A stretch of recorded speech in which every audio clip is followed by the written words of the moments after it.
আর বলো না, আজকে মনটা এত খারাপ। এই দুষ্ট শিয়ালের যন্ত্রণায় আর থাকতে পারছি না আমি। কালকে আমার ভাইকে মেরে ফেলেছে। আমি থাকবো না, আমি চলে যাব এই জঙ্গল থেকে। এক এক করে আমার পরিবারের সবকে মেরে ফেলেছি। এখানে আর থাকতে ভালো লাগে না। কেউ কোনো বিচারই করে না এই জঙ্গলে। আর মনটা অনেক খারাপ। এইভাবে কি চলা যায়? সবাইকে মেরে ফেলছে দুষ্ট শিয়ালটা। শিয়ালটাকে উচিত শিক্ষা দেওয়া উচিত। তাহলে যে আমরা কেউই এই জঙ্গলে থাকতে পারবো না। বুঝতে পেরেছো তোমরা? হ্যাঁ, তুমি ঠিকই বলেছ। এই দুষ্ট শিয়ালের যন্ত্রণায় আমরা কেউ জঙ্গলে থাকতে পারছি না। এক এক করে সবাইকে খেয়ে ফেলছে, সবার মা ভাই বোন হারাচ্ছে। ওকে উচিত শিক্ষা দেওয়া উচিত, কিন্তু কি করব বলো, আমরা নিরুপায়। চলো আমরা এই জঙ্গল থেকে চলে যাই, আমরা পাশের জঙ্গলে যাই। পাশের জঙ্গলে একটা নদী আছে, সেই নদী পার হয়ে ওই পাশে যেয়ে আমরা বসবাস করব এখন থেকে। এই দুষ্ট শিয়াল তো সাঁতার কাটতে জানে না, তাই সাঁতার কেটে নদী পার হতে পারবে না। আমরা ওইখানে যেয়ে শান্তিতে থাকতে পারবো। থাকবো না আমরা, এখনই চলে যাব। তোমরাও চলো তোমার। তুমি ঠিক কথা বলেছ, ভালো বুদ্ধি দিয়েছ। এই দুষ্ট শয়তান পাজি শিয়ালটা তো নদী পার হতে পারবে না, আর ওই পারে যে আমাদের খেতেও পারবে না। আমরা নিশ্চিন্তে থাকতে পারবো। কুকুরু কুকু কুকু। কি বলবো বলো, আমরা বনের সবচেয়ে অসহায় নিরুপায় প্রাণী। আমাদের খেয়ে ফেললে, মেরে ফেললে আমাদের কিছুই করার থাকে না। আমাদের তো শক্তি নেই, আমরা নিজেদের রক্ষা করব, এভাবেই চলতে হয়। কিন্তু একটু বুদ্ধি খাটিয়ে যদি আমরা চলাফেরা করি তাহলে আর আমাদের মরতে হয় না।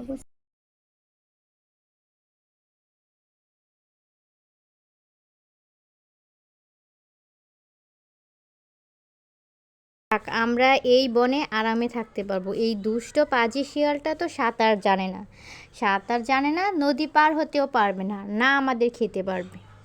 এবার আমরা শান্তিতে থাকতে পারবো। চলো, এখন থেকে আর দুষ্ট শিয়ালটা আমাদের খেতে পারবে না, না আমরা কারো ভাই বোন মা বাবাকে হারাতে হবে। বুঝতে পেরেছো তোমরা?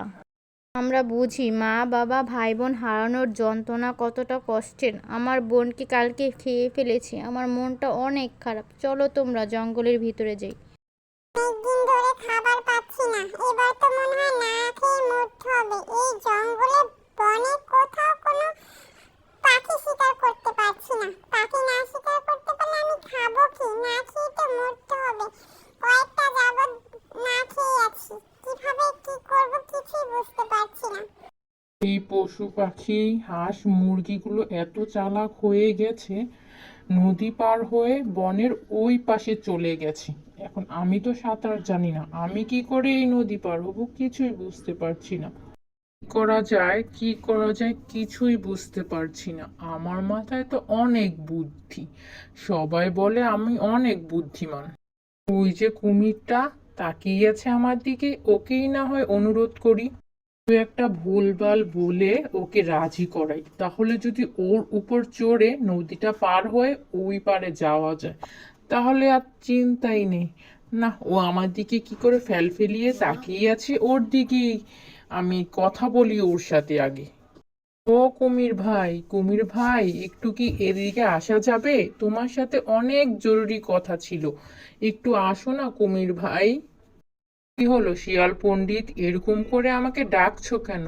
কিছু কি হয়েছে বলতে পারো, আমি তোমাকে সাহায্য করব। কি হয়েছে তোমার?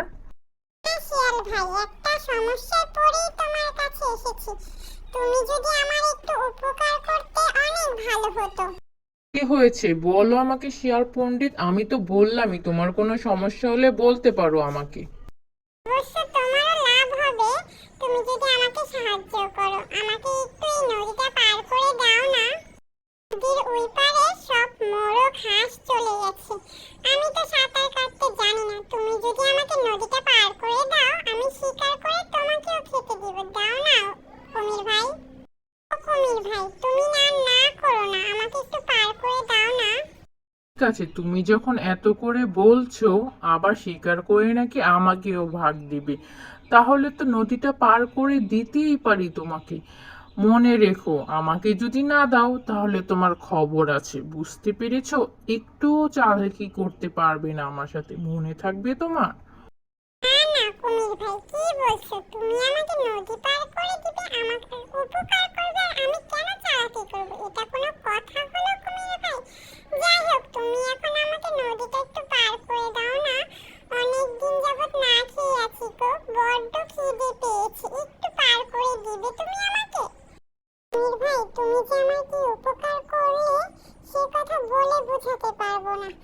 যাই, ওইখানে যে একটা শিকার করি, তারপর তোমাকে ওই খাবার দেব। অনেক অনেক ধন্যবাদ কুমির ভাই, তোমার এই উপকার সবসময় মনে রাখবো আমি।